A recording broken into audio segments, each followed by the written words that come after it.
I mean, also it's just the added benefit of, when they start performing, we're just going to see them in like their outfits and Zulu skin and animal skin and just getting. These guys, Zulu men out here are healing. They are healing themselves on this television show. And thank you, God, you heard our prayers doing the Lord's work, these Maskandi men of music, because can they be a demonstration to the rest of the nation of not just South Africa, of all men around the world, that it is okay to talk about the things that hurt you. It is okay to cry about that pain that is still in there and just let those tears heal you and move on and to find peace and to have uncomfortable conversations with your elders. Yes, about same time. That's what her face said. Respectfully, as a Zulu woman, but her face was like, it's about time, nigga. Been waiting. The dangerous narrative is already out there. It's being perpetuated. We are seeing it in action. That a man can just talk about all of the ways that he loves you while disrespecting you to hell and back. And it's supposed to be fine because nyaktanda standwa sam. So, wonderful. We thank you. Tens across the board for that. Hello. Hi, guys. And welcome to Rachadi's View with me, Sintligana, the Rachadi Who Views. And today I'm doing my first episode review of season 2 of Maskandi Kings. Okay, I know it's Kings of Maskandi, but Maskandi Kings sounds better, so that's what we're going with. And just already out the gate, for those Zulu speaking people who clicked on this video and are surprised to be hearing Isingisi coming out the way it's coming out right here, let me just put the disclaimer up front. I'm not a Zulu person. I will not be speaking isiZulu. So if you thought because it's a Zulu show and it's going to be reviewed in isiZulu, please, I love you and I let you go with God. Please go find somebody who's going to review it in Zulu because it's not me. And I'm sorry if you were confused. But more, nakimupedi, over Sesotho, so yeah, and English. So that's how we are going to proceed on this show. I welcome everybody. I really do welcome everybody. But I just had to put that out there. Don't be shocked. Don't be shocked. Don't be sitting there and like 5 minutes in, you're still like, and then why angakhuluma isiZulu? Yeah, because it's not my mother tongue. I'm forced because we have to learn these words every now and then because clearly everywhere we must learn each other's languages. It's fine. But this is going to be a mainly English review. So welcome to everybody else. And those who do, I would love for you to stay. I really would. But, go out and find what it is that you need and that you're going to be comfortable with. So welcome to everybody else. So this is what I'm going to say. I know it's very odd, I think, to be hearing somebody who speaks the way that I speak, to be reviewing and watching this show. But maybe that's just me. But you know what? I really want to review this because I watched season 1. I don't know if it was last year. And all right, fine. Don't be putting my business on the streets and the internet. But essentially, it was coming on TV, and at the time there was, just the Zulu love interest on the side. So it was also just informational for me to find out about culture because there is something about Zulu men just listening to Maskandi, and I have never, ever in my life been exposed to Maskandi music. I knew it was a genre. I've never listened to a song because for me, just in general, I don't know the pitch that we're singing at, why, but I think it's the way that it is. It's the tradition. So I started watching this show season 1, and I'm gonna just leave my business there. I started watching season 1 to learn more about this, and it actually became a very interesting show, and I found it informative because there are so many different pockets of society in South Africa, and the one thing is that we are so diverse, but like we are really diverse. But we're not so much exposed to each other's cultures. And unfortunately, I think, yes, in the media at the moment, It's a lot of Zulu culture, but there's also facets within that and categories. So let's learn about each other. And I found it very interesting. Show was great. It told different stories, basically centering around these four Maskandi artists in different parts of KZN, and they were running it. The basis of the show was that they were going to have this competition, and it was going to crown the ultimate king of Maskandi amongst the four. The fifth character is the MC, who is called, I think, Kulani as well. And he's sort of like an organizer and MC and well known in these Maskandi circles. So for me, it was really just eye opening to see like what happens in Zululand because, we go, but like, we're going to the Midlands for weddings and, we're going to Mshlanga for holidays and we're going to Durban. But, I haven't really been like properly exposed, I think, to the culture like Emakaya and to see like what is going on with this Maskandi thing. And it's huge, a huge like genre and music industry. And there's so many people who support it and love it. And it's great for me to see. I'm finding this very informative.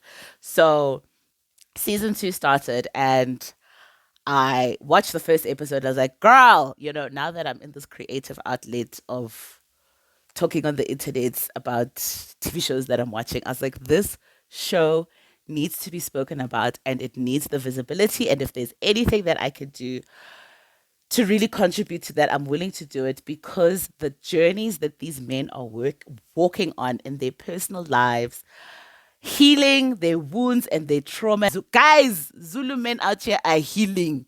They are healing themselves on this television show. And thank you, God, you heard our prayers doing the Lord's work, these Maskandi men of music, because can they be a demonstration to the rest of the nation of not just South Africa, of all men around the world, that it is okay to talk about the things that hurt you. It is okay to cry about that pain that is still in there and just let those tears heal you and move on and to find peace and to have uncomfortable conversations with your elders. Even if you are a 40, 50-year-old man, adult, you can still have these conversations. We can still find healing. Yo, just I mean, I'm saying a lot. I can see I'm like 6 minutes in. I haven't even said a thing about this episode, but I just want to pave the way and give context and background as to why I am loving this show so much and why I really want us to talk about it. My intent always to be talking about shows that I watch and sharing my views is yes, let's not lie, when we see their business in the streets. But that's secondary. The primary intention is always that what we are seeing about real people's lives, let that be a mirror, let that be a teaching event. Let us see ourselves in them or in other people in the stories as to how we can then work on our relationship with ourselves and our relationship with other people. And how can we move in a positive and healthy manner towards improving ourselves and those relationships. And this show for me is just standing on business. It's standing on business. It is created and produced by Musam Seleku, who I'm hoping will remain in the background because the path that we're on is great. It's great.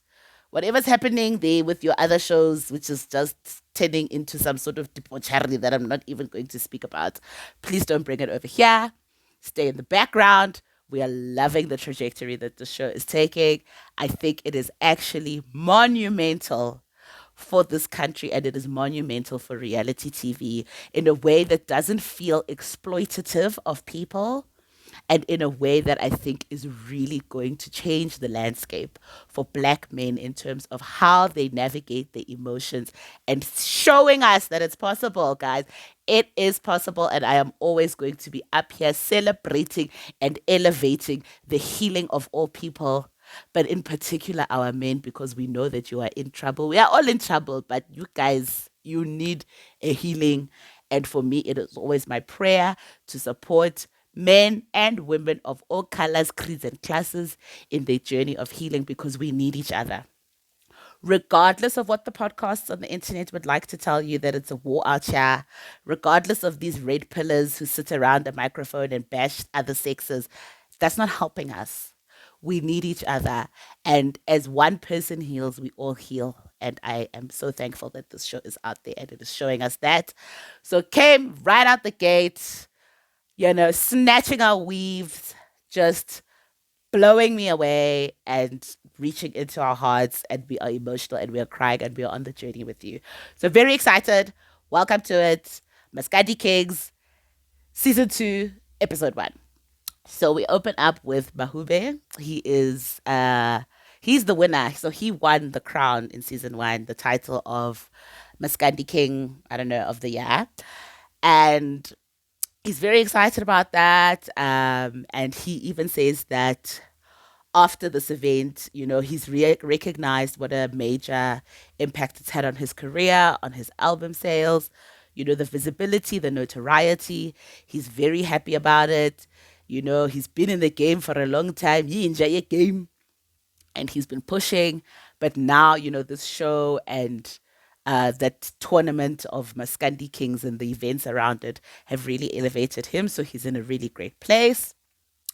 He's at his home. He goes into the kitchen to go find the mother of his kids. And I specify and I stress it's the mother of his kids because he has still not married this woman. I think she's given him like 3 kids.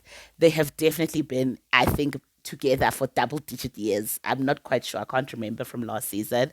But I think at least a minimum of like 8, 10 years. I think they've been together or more.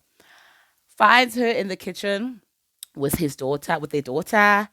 And you can see Shem that like I think he has like a good relationship with the daughter. They spar a little, ask the daughter to sleep so he can speak to the mom. Tells her that, okay, mother of my children, I've decided that I'm actually finally going to make an honest and respectable and honorable woman out of you. And start the process, and actually officially lobola you and do the right thing. And so, just to give you a little background from season 1, this was a topic that came up last season, but Bahube was very adamant that number 1, there were other ceremonies that needed to be done at Jardin for his family. And as far as he was concerned, he wanted his tempu, but saw no need to rush actually officially marrying her and making her the official wife and finishing everything. There were other things that he needed to do for his family. So that's where they'd left it season 1. So when he's now coming season 2, episode 1, telling her that like, no, I'm going to do the right things. I'm putting the ceremonies on hold for the family. She's shocked, pleasantly surprised, says she never saw the day coming, but, she's happy it's here. It's about damn time. That's what her face said, respectfully, as a Zulu woman. But her face was like, it's about time, nigga. Been waiting. And so he asks her that she must go to her family and find out from her family what's left over and what is it that they require so that he can send Abu Malume and they can come and finish and do the things that need to be done. And it was wonderful that, I think even for him, that in his diary, he was expressing that, he was stubborn and he was being selfish before by not wanting to do this. And he recognizes now that he was being selfish and that it's actually just better for their relationship, for the family and for the marriage that he does this so that they can actually be one, as a unit. And the words that he said that I wanted to stress was that a woman should be respected and listened to. And I was like, high five. Say it louder for the people in the back.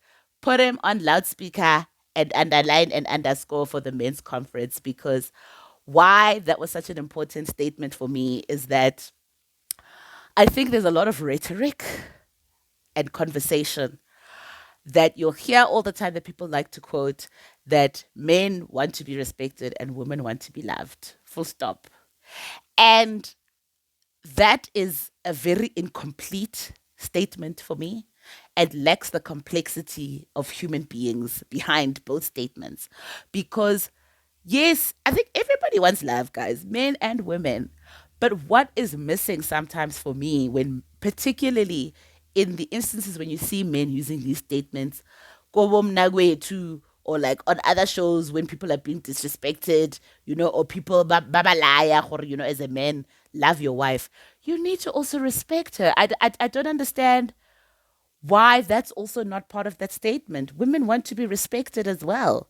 It means nothing to me if you're loving me and disrespecting me all over the streets of South Africa, disrespecting and dishonoring me. Like, love means nothing. Respect is part of the love. Listening to each other and communicating effectively is part of the love. We both actually want to be loved and respected. And I was so happy when Bahube said that. And he was like, he basically realized he must love and respect his wife, or mother of his children, and make her a wife. So, oh, go these, the dogs are going bananas. Just hang on a second. All right. So back to Bahube. Just what I want to give him props for that. Tens across the board, that he was able to admit on national television to all of us that he was wrong. He was able to admit that he was being selfish, and he was able to admit that he actually needs to listen and respect the woman in his life, because the dangerous narrative is already out there. It's being perpetuated. We are seeing it in action. That a man can just talk about all of the ways that he loves you while disrespecting you to hell and back. And it's supposed to be fine because ngiyakuthanda sithandwa sami. So, wonderful. We thank you. Tens across the board for that. Next person whose storyline we're coming up to is Abafana Baga. It's two brothers. I don't know their individual names because they're not telling us their individual names. They seem to come as a package deal. So, for the purposes of speaking about their lives, there's the older, lighter skin, like the fatty, tubby brother. And then he's the one with the soprano. He's the one with the high notes. And then there's the darker, the chocolate brother, who he's like, I don't know, alto. So, Babi Nabali too, their history, I think, is that they come from like a family. I don't know, what do you want to call it? Like, yeah, a legendary family in Maskandi. I'm still learning, so please forgive me, guys. If I'm learning. So if there's things that I am either mispronouncing or I'm not getting right, please, with love and kindness, let me know in the comment section. But I'm learning. That's actually why I'm watching this show, because it's a completely new world that I'm opening myself up to and learning about. So terminology is new.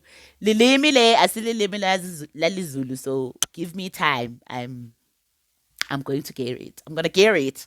So yeah, so they come from like sort of like this royal family and a generation of Maskandi singers, and they have decided to move up to Joburg for their careers essentially. So we find the brothers looking like the bingers that they are in matching outfits, komai mai. And then they go to a recording studio. When they get there, there's some, I forgot what his name was. I actually should have written his name. But there's like some older Maskandi guy who's singing, who turns out was a dancer for their father when their father was a Maskandi artist. So it was good to also just see like the history, and that Maskandi goes way back. I just sort of get like, to be a fly on the wall of that culture of just Zulu men together in a room. Very interesting. And so the chubby light skinned brother, the soprano brother, we then cut to him. Oh, wait! Before we even cut to that, so they in the studio, and the two brothers are there to record this song, and the one brother starts singing. And the song is basically about, he's found the most perfect woman who's got intlonipo. And then they're all talking about that, you can't find respectful women anymore these days.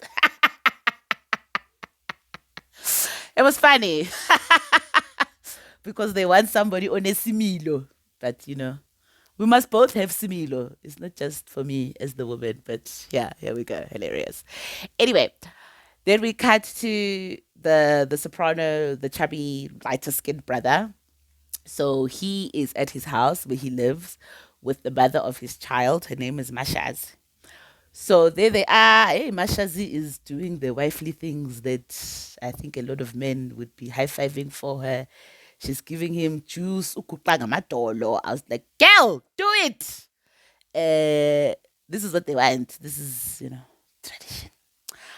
And so he sits down and he's telling her basically that one of his cousins had passed from the one who's passed away from years ago, has a widow, and it is his intention to marry the widow, so that his brother's cousin's home doesn't die out.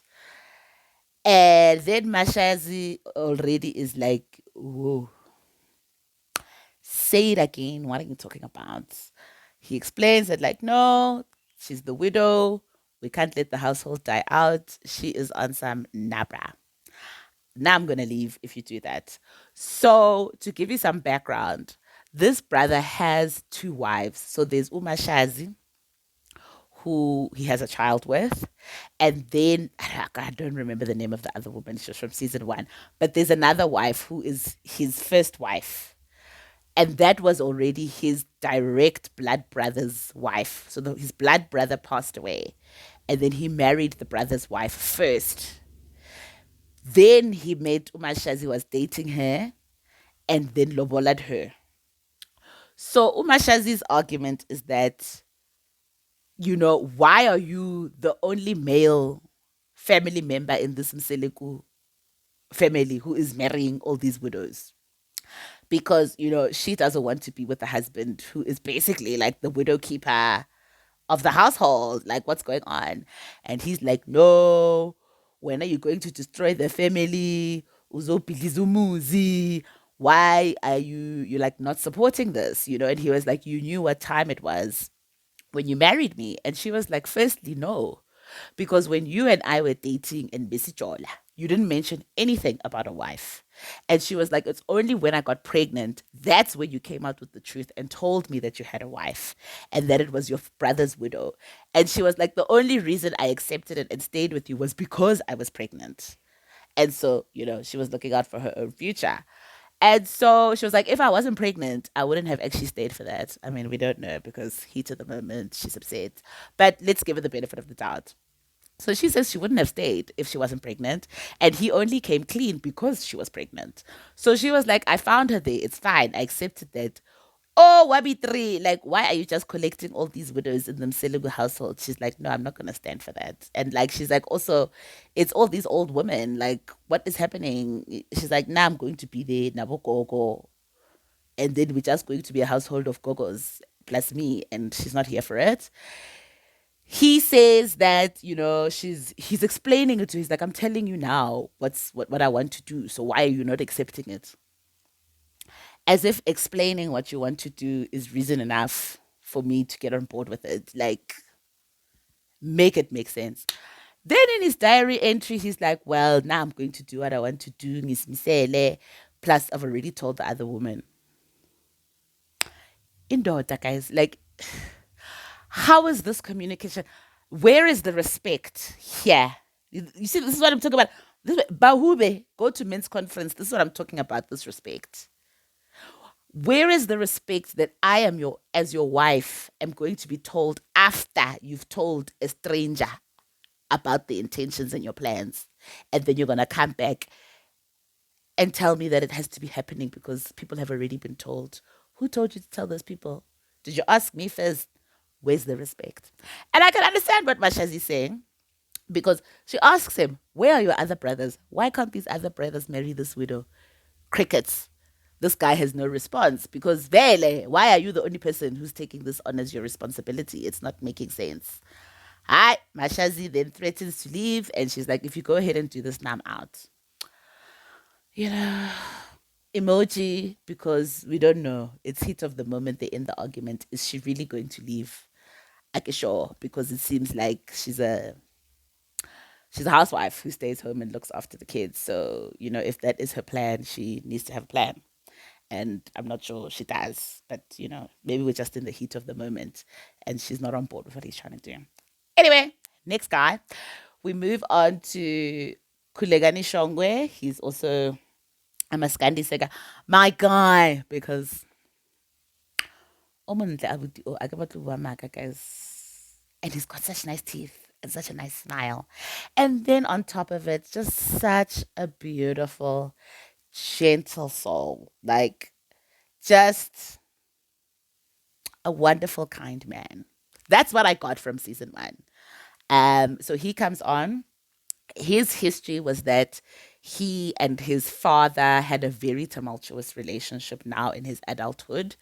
And that's because of the fact that the father used to abuse him violently, physically, violently abuse him, violently abuse the mother. Like he was just a monster in the household, this father. And because, you're a child, you can't speak out. He has a lot of guilt about not being able to defend his mother, but he couldn't because he was just a child. And so a lot of that pain and a lot of the trauma has lived with him. And it came out as anger and resentment. And it was stuff that he was holding on to for very many years. And so what he did in season one was that he sat down and he called a family meeting and basically put this on the table to say, this is something that we've never spoken about, and it's something that's affecting me in my life. And I want us to move on from this. So he had then presented to the family that they do a ceremony. I don't know, seriti sa ko ntlong, kezumuzi. That's what he wanted to do so that they could start afresh and move on. And I just thought, just again, beautiful demonstration for the nation about healing, about talking about the things that hurt us, about talking about those things with the people who hurt us, and talking about how it affects us, coming up with solutions. Just 5 out of 5, guys, Ukulegani, for what he has done for himself and the family. So he opens up talking about, after they did the ceremony, things are so much better at home. The fact that he even has a relationship with his dad. He's like, my dad will even call me sometimes just to ask me, like, how are you and how are you doing? And you can see when he speaks about that, how much it means to him that his father would even just call him just to check up on him. Like, they did not have that. And I don't know how old this person is, but this person is an adult. He's a father of 5 children. And to finally have that, you could just, like, the little boy inside of him is smiling that, like, my dad is giving me attention and love and affection. It is beautiful to see. Beautiful. This is the dream for everybody that I have, that we can just find resolution, healing, come together, love each other. His father tells him it's time for him to get married. He's like, yeah, yeah, yeah, I'm working on it. It's going to happen. So then he goes to speak with his niece, who is his sister's child, so his late sister's child. She lives on the homestead there, I think, with the rest of the family. And he's been worried about her. And, he goes to speak to her and he's like, listen, you know me, I'm a calm person. I'm all about talking issues out. What's happening with you? And basically, we find out that that niece, she's still pretty young and she's the mother of 2 kids. She hasn't finished school, so he asks her, babes, like, "Ubuyela nini ko sekolong? Like, what's happening?" And she's like, no, it was full when I went to go and register. Also, because he's like, you'll be looking for her. She doesn't sleep at home for days on end. Ning Ning, we hear she's go ulundi, drinking, sleeping in random people's places. We don't even know where she's sleeping. Like, she's basically running the streets. And he's really concerned about her. So he suggests, maybe go to your mother's gravesite, and go and talk to your mother, ask for strength, get guidance there. And niece says, no, that's she can't go there anymore because, you know, basically other people's graves get damaged. And if people see you going into the cemetery at that time, batlo super wena. And then she alludes to the fact that, like, I also can't go or be seen going to the cemetery because of isimo yase kaya. I don't know what the simo is at the kaya, the situation, but they don't elaborate about that. So for some reason, I think there's some tension with Umpagati between, I don't know, his family and Umpagati, but she's just like, I can't go to the cemetery. And when she explains that, he was like, oh, okay, yeah, yeah, yeah, he understands. Then we cut to his diary entry, where he's speaking about his sister, and how much he misses her because his sister was his protector. because he was the eldest son. He didn't have an older brother. So when his younger siblings were in trouble, they called him. And, he would be able, his sister was basically the person that he leaned on. When his father was in the violent rages and abusing him and beating him and kicking him out of the house, she would be the one, "Olomuphandela pleiti," making sure that he's got something to eat and something to, just protecting him and nurturing him, from the dad, because I mean that's what she could do because she was also a little girl. What is she gonna do? And he becomes very emotional and he's crying about how much he misses his sister. And I think that's why he's taken his niece under his wing like this and is trying to take care of her in the best way that he can. And just once again, we love it, Kulegane, putting your heart on your sleeve, showing men that it's okay to cry, it's okay to grieve. Like this man, guys, is doing the Lord's work. The Lord's work. I mean, he's got great teeth and he's good looking, but there is nothing that is sexier than his vulnerability. I swear. Followed. Yeah! Yeah! Beautiful. Just beautiful. Just beautiful. I think everything that he's showing us, his heart, his kindness, gentility, but still like, I'm a man. Juices are flowing. Just saying. Then we go to the next guy. So we go to Kulegani. So there's two Kuleganis. So this one is Kulegani Kumalo. He's the MC. So for future purposes, I'm just going to do Kulegani MC. Kulegani MC, he goes home, greets his wife, has a chat with his kids. So him and the wife have 5 kids, but they have 3 together. So he had one child, she had one child before they met, and then they had 3 children together, and only those 3 children live with them. Which once again, I really hope those other 2 children get to visit because, I know it's cultural in some tribes and or is it African, but I don't know. I feel like now in this modern life, guys, children are growing up and recognizing gore, there are these other siblings and why do those other siblings get to live with mommy and stepmommy and then me I'm not. And I don't know what the Zulu tradition is around that and what the rules are, but I really just hope they get to visit, with their parents and with their siblings at some point and are not just relegated to, staying Nabogogo and the extended.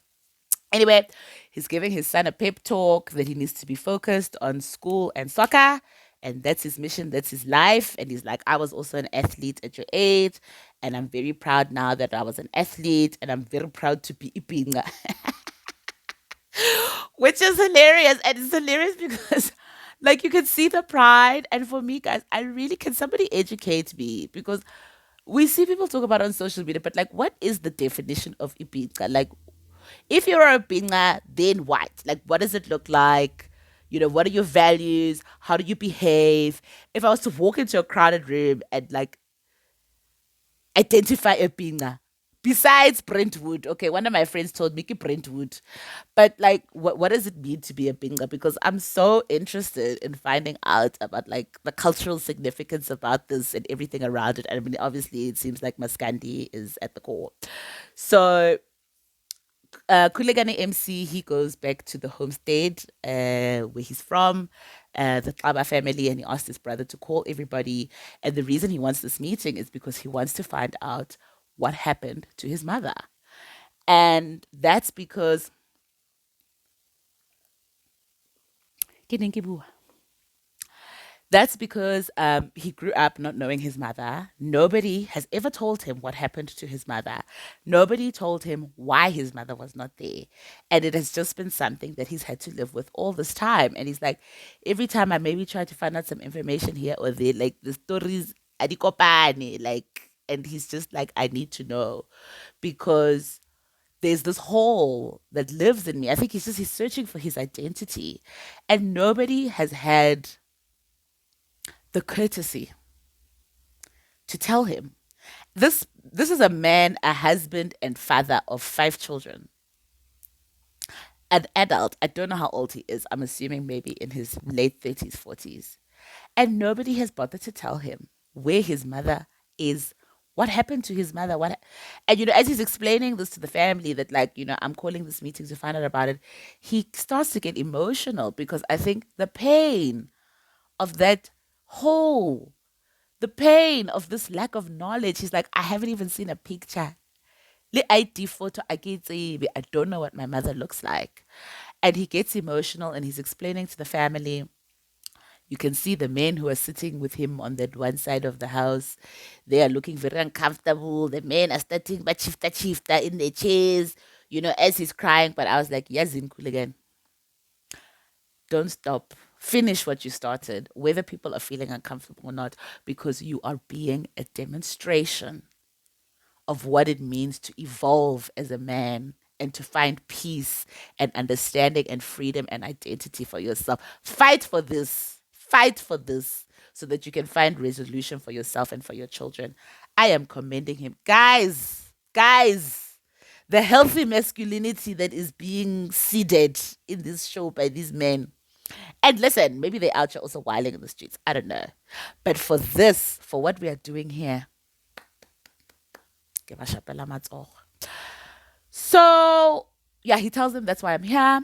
Then one uncle, who was one of the ones who was shifting. Uncle then o qala ka story. Se senang pele le morago, like about some child came to deliver a letter to your mother. The letter said that her brother had passed away. Ko Tebeni. And that news, I am tshwara hantle. And then she just became sick, and that's how she became sick, from this letter about the news of her brother. But then uncle also then starts insinuating, the child who delivered the letter, he handed the letter to her, and then he walked to the gate, and then he turned around and he looked at her meaningfully, and then he walked some more, and then he turned around again. And I was just like, uncle, like, say what you're trying to say, because I don't know what you're insinuating. Like, are you saying why is it significant about this child turning around? And thank you, because Kulegani in his diary was just like, well, these are the stories. These are the flippies that I'm getting every time I ask. And I was just like, doesn't make sense, uncle. And thank God the women were invited, because Abo Mama spoke up and they were like, Yazin Mtanam. Truth of the matter is that from the get go, from the jump, your mother was miserable because she was being abused violently by your father. Aye, the other woman backed her up. Karo right. Skip up my files. Nitiki. And once those women started talking, same uncle who was coming here with just this sleepy story is now, eyes are big and he's looking around, and you can see he's like, why are we talking about this during the people? We can't be exposing this. And this is why abuse continues in our society. It is because that should have been uncle. The abuse that your brother, or I don't know if it was your mchana, whoever Kulegani's father is to, the abuse should have been the first thing out your mouth. Instead of telling us about some story about some child who came to deliver a letter. Where does it enter? Because it's all just a figment of your imagination. It's all just suspicion and assumptions. Here, a person was getting beat. All of you probably heard it. All of you probably knew. And the sad thing is, there are some of you, as the men of this household, who are sitting here and doing the same things because you were raised in that same household. That should have been the first thing out of your mouth, was that this woman was being abused. That's why she left. And maybe that's why she passed, because I don't know. They don't even give us clarity that, like, either she left or she passed. But the women came out and they told us she was violently abused. And she was like, the same life that you lived, Kulegani, at the hands of your father, who was abusing you, is the same life that your mother lived, because she was being violently abused by him too. Kulegani then starts crying, Wanabatu. In his diary entry, tells the most heart-wrenching story about how his father once tied him up with a rope and started dragging him. And he was like, it was at that moment that I realized that, like, this man is not my father, because somebody who loves me could not be doing something like this to me. And he's like, I understand I was a child. Sometimes as a child, you want to play, you don't, you're not following the rules all the time. But, like, to the point where, excuse me, dragging you by a rope. Then he says there's also been incidents in the past where his father was beating him and would sometimes even take out a knife. It goes, people are going through a lot. But what I will commend this show for, and I commend each of these men for, is that in their own way, I mean, besides them community brothers, but their story is still to be told. Each of these three men, they are coming out here talking about their pain, finding ways to heal it and resolve it, being vulnerable with their story, with their pain, sharing it with the family. Whether wa rata or aurati, I'm gonna get this healing for myself and for my children. I commend them. This is the demonstration that we need. Men taking charge of their own stories, telling and sharing those stories, sharing that pain, standing in your story and still knowing that this is what's actually going to make you stronger. This is what is going to give you peace. This is what is going to give you healing. Commendable. Loving this show. If you are not watching Maskandi Kings, guys, get into it. Get into it. I mean, also, it's just the added benefit of, when they start performing, we're just going to see them in like their outfits and zilly skin and animal skin and just getting. So I'm here for it. I hope you enjoyed this review. I enjoyed doing it and I enjoy this show so much. I hope it stays this way and doesn't become just some trashy show about just gossip and just flattering people on TV. We've got enough of that. So can we just stay the course, please? Please stay the course. We need shows like this. And also just to learn more, about Maskandi and Zulu Nation and Maskandi music. So I hope you enjoyed this review. Oh, but if you guys please subscribe, please like, please share. And share for the fact that I really think people should be watching this show. Just for the humanistic and spiritual healing that is going out. Yo, guys, people always say, I'm not daughter this. People are out here doing their work. You don't see the demonstrations of it. So now that we've got one, please watch, engage, and share. And please remember, share love, not hate. Have a fabulous day. Ciao.